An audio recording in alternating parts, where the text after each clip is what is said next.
બસ સમજો કે વિદ્યાર્થીઓ ઉઠી મારા ઉપર મધર ઓફ થઈ ગયા. મધર ઓફ થયો 12મી બી ના કરવા દીધું અને મારે હાલે અવાજ થઈ ગઈ.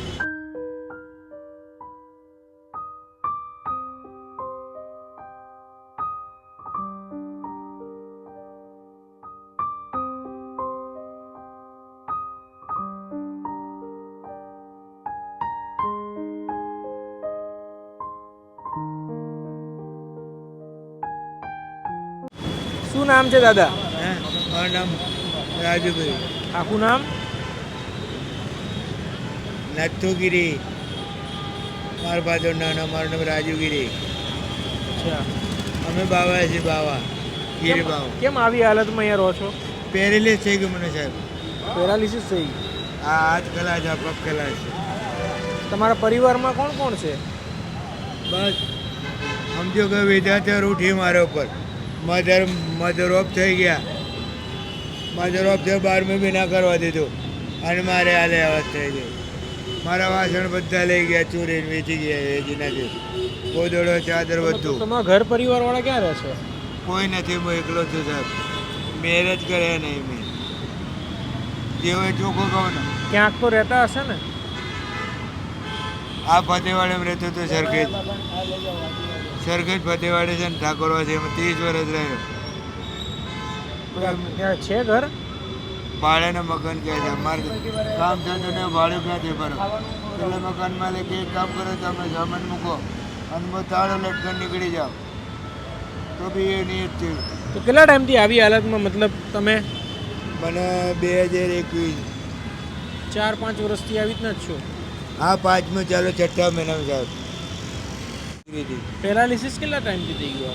આ 5મું વર્ષ ચાલે, 6થો મહિનો છે ને. 4-5 મહિનાથી પેરાલિસિસ થઈ ગઈ? 5 વર્ષ થઈ ગયા. પેરાલિસિસ ને બી? હા. અચ્છા. અમે સંસ્થા ચલાવીએ છીએ. હા. આવી રીતના રોડ રસ્તા ઉપર બધા રહેતા હોય ને, એ લોકોને ત્યાં ખાવા પીવા રહેવા સાથે સુવિધા આપીએ આપણે. તો તમારા માટે એ તો સાહેબ તમે ઓળખતા છો, પેલા આટલી દાઢી ના રાખતા, મને જોવાનો બને રહેતા. મેં કહ્યું સાહેબ તમે મને લઈ જાઓ તો હું ચડી જઈશ બસમાં. કાલ આવ્યા હતા એક મેડમ ને સાહેબ છે ને, હા, એથી તમને જોતા હશે રોજ. પહેલા 2 મેડમ આવીને જોઈને નાહી ગયા.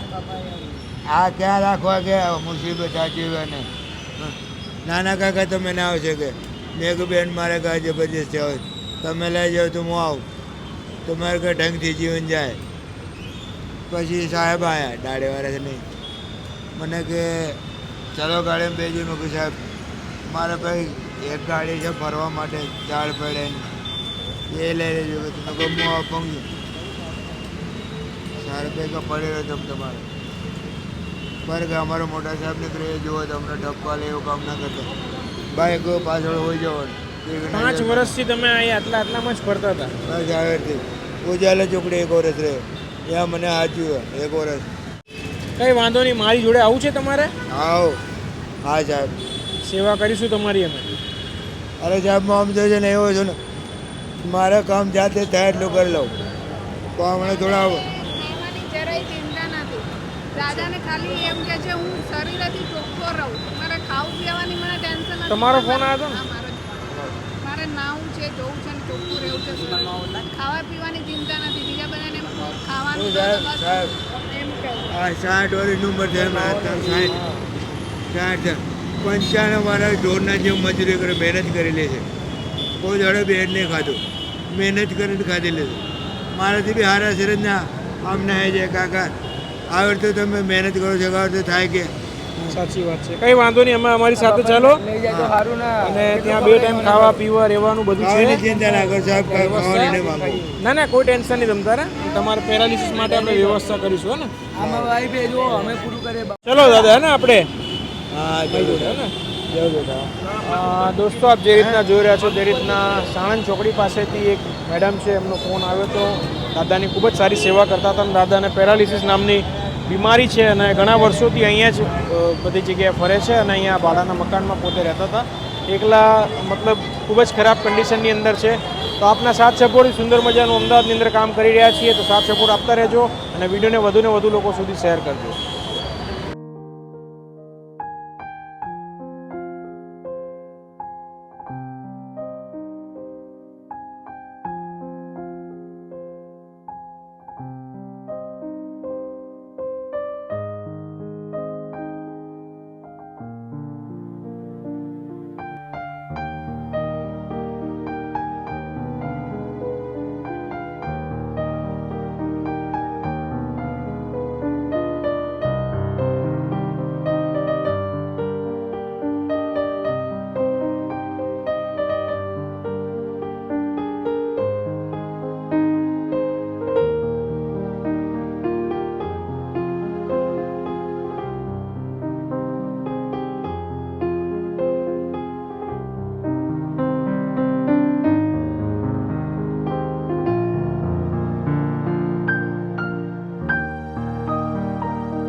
કેવું લાગે હવે? બ્રશ કરીને ખરાબ બાસ આવશે તમને, એટલે બોલતો નહીં હું. કઈ વાંધો નહીં તારે. પણ હવે કેવું લાગે છે ત્યાં રોડ આ કરતા? આજ મને શાંતો જ મળી ગયો. એવું થયું કે મને ઘર મળ્યું. અત્યારે તો હાલત ગયા તો હાલત દશા ખરાબ થઈ ગઈ હતી મારે. ખંજરો હેરાન થઈ ગયું. નકરી માટી દૂર ને પરસેવે ઊંઘ ના આવે. અહીંયા કરતાં તે લાખ દરજે હારો આત્માને શાંતિ મળી. સારું લાગે ને? હા અહીંયા આપણે સારું તમારા એટલે પેરાલિસિસ માટે જે હશે ને ટ્રીટમેન્ટ એ બી આપણે કરાવીશું. હા રોજ તમારે કસરત ને બધું કરવાનું છે ને એના માટે તો અહીંયા તમારી જેમ જેટલા પણ લોકો રહેતા હોય ને આવી રીતના રોડ ઉપરથી કે જે પણ કોઈ પણ તેવા લોકોને અમે અહીંયા લઈને આવીએ છીએ અને 2 ટાઈમ ખાવા પીવા રહેવાની અહીંયા આપણે સારી સુવિધા છે અને અહીંયા તમારી બધા સેવા કરશે છે ને દાદા. તમારે જ્યારે પણ બાથરૂમ કરવું હોય ને જ્યાં પણ તો અહીંયા લોકો છે, તમારે કોઈને ઈશારો કરી દેવાનો કે મારે જવું છે અને આ વ્હીલચેર તમારી પાસે રાખવાની. આમાં બેસીને તમારે બાથરૂમ જવું હોય ને તો જઈને આવતું રહેવાનું. અત્યારે તમે બહાર સૂઈ જશો અહીંયા, કાલ સવારે તમને છે ને અંદરના રૂમમાં શિફ્ટ કરી દેશે. હા વાંધો નહીં. બરાબર. અને કામ ધંધો તમે શું કરતા હતા? હે કામ ધંધો શું કરતા હતા? સિમેન્ટની ગાડી ખાલી કરતો હતો સાહેબ. સિમેન્ટની ગાડી ખાલી કરતા હતા. આ રોડ ઉપર આવી ગયેલો છે. આ રોડ સીધો બહાર નીકળે પાસે રિંગ રોડ ઉપર. આમાં પછી એમ નથી કહેતો તમે તમારા પરિવાર માટેની તો મને કોઈ માહિતી આપી નહીં. તમારા પરિવારવાળા બધા લોકો ક્યાં છે? કોઈ ગામના, તમારું ગામ કયું છે આમ વતન? ફાધર પહેલે તો બધું છોડીને આવતા રહેતા. અહીંયા આવીને મેરેજ કરે. તમારા ભાઈ હશે, ભત્રીજા હશે કોઈ? ફાધરનો મગજ હતો નુકરેક મગજને માણસ હતો. આમ તમારું વતન કયું? દિલ્હી ને દિલ્હી પાડગંજ. ફાધર અહીંયાના હતા પણ ત્યાંથી પછી ફરતા ટ્રક ગાડનો લીધો. આ મેરેજ કરે મારો જન્મ થયો અને કેટલા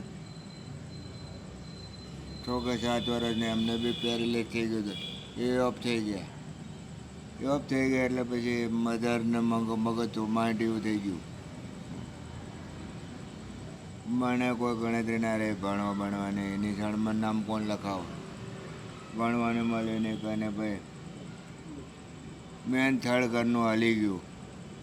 ઘરમાં ખાવાના પાપા મળવા મળે તો 2 રૂપિયા હું ઘંટીમાં નોકરી કરતો હતો.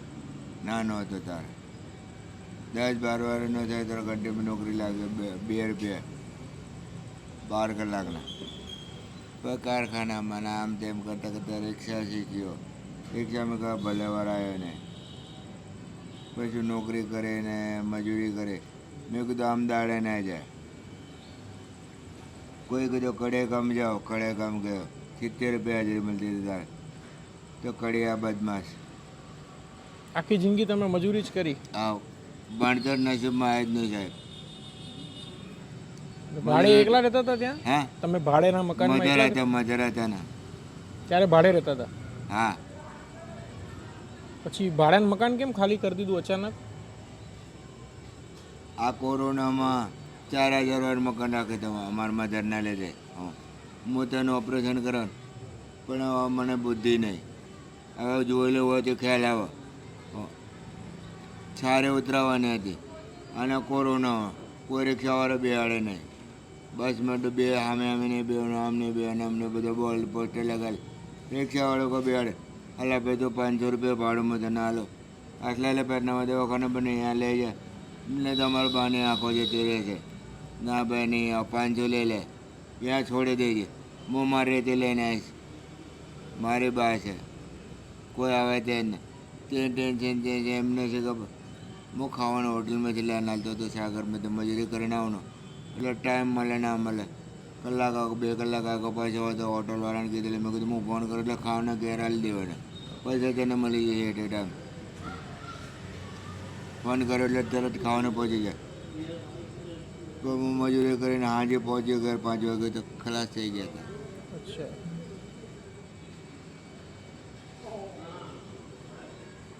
શનિવાર 9 તારીખ 6ઠ્ઠો મહિનો રવિવારનો દાડે એમને ક્રિયાક્રમ કર્યો અને મને 12 દાડે બી નથી અને મને પેરલેસ થઈ ગયું.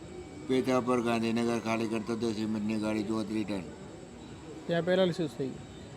હવાએ ખાલી અને આ માથું મારે આટલી ઉંમરમાં કોઈ દાડો મારો માથાનો દુખાવો નહીં અને એ હવાએ ને અને અહીંથી માથું જ પકડ્યું, મારું માથું દુખ્યું, હાથ બેરો થઈ ગયો.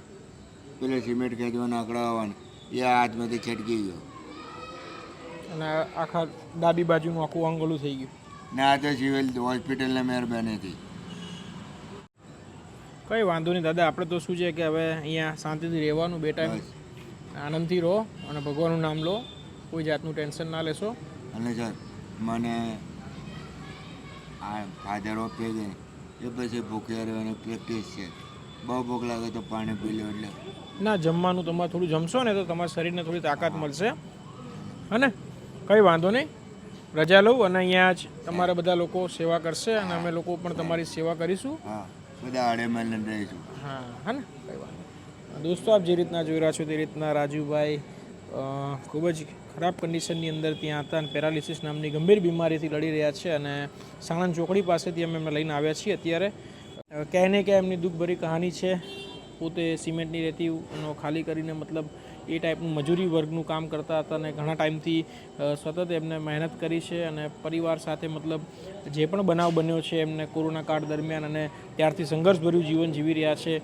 તો ક્યાંય ને ક્યાંય અત્યારે આપણા નાના સપોર્ટની જરૂર હતી, તો બસ તમારા સાથ સપોર્ટથી સુંદર મજાનું કામ કરી રહ્યા છીએ અને અમને માહિતી મળતા તરત જ અમે ત્યાં પહોંચીને એમને અહીંયા અમારા સેન્ટરમાં લઈને આવ્યા છીએ. આવતીકાલે અમે અપના ઘર આશ્રમ જે ઉમતા ખાતે ત્યાં એમની સાથે વાતચીત થઈ ગઈ છે જૈન સાહેબ સાથે, તો કાલે એમને લઈને ત્યાં એમની ટ્રીટમેન્ટ પણ થશે અને ત્યાં પણ સારું જીવન મળશે. તો બસ કહેવાનો મતલબ એટલો જ છે, તમારી આસપાસ કોઈ પણ આવું વ્યક્તિ દેખાય કે કોઈને જરૂરિયાતમંદ લાગે તો તમે પણ આગળ આવો અને આવી મદદ કરી શકો તો વધારે સારું છે. થોડો સમય કોઈની પાછળ આપવાથી નાનું એવું એમનું જીવન બદલાઈ શકે છે. ઘણું બધું આજ એમને કીધું કે આજ એમની આત્માને શાંતિ મળી, તો અમે પણ આજ ખુશ થઈ ગયા કે ના, અમારા સમયના કારણે એમનું જીવન બદલાઈ ગયું છે. તો કન્ટિન્યુ વિડીયો જોજો, આપના દરેક ગ્રુપમાં શેર કરજો અને ક્યાંય આવા વ્યક્તિ દેખાય તો અમારો હેલ્પલાઇન નંબર છે, એમાં સંપર્ક કરશો. એવું લાગે છે કે હું માણસ છું. સાચી વાત છે. નહીં તો 10 દાડા સુધી નાયો નહોતો ના. મને એવું થયું કે હું જાનવર કરતાં બી મારી જિંદગી બદતર થઈ ગઈ છે. આજ નાવા મળ્યું મને, મને જીવ અનુભવ ઘણો સંતોષ મળ્યો. બસ આપણે રોજ તમને નવડાવશે, બધા કરશે, ત્યાં આશ્રમમાં પણ તમારે સારું થશે ને. કોઈ બધા તમારી પાસે સેવા, તમે થોડી હિંમત રાખશો એટલે તમે પાછું રિકવર થઈ જશે. હા, તો કન્ટિન્યુ વિડીયો જોજો, આપણા દરેક ગ્રુપમાં શેર કરજો. અમારી યુટ્યુબ ચેનલ છે સર્વસંમત ફાઉન્ડેશન, તેને લાઈક સબસ્ક્રાઈબ કરજો. જય હિન્દ, જય ભારત.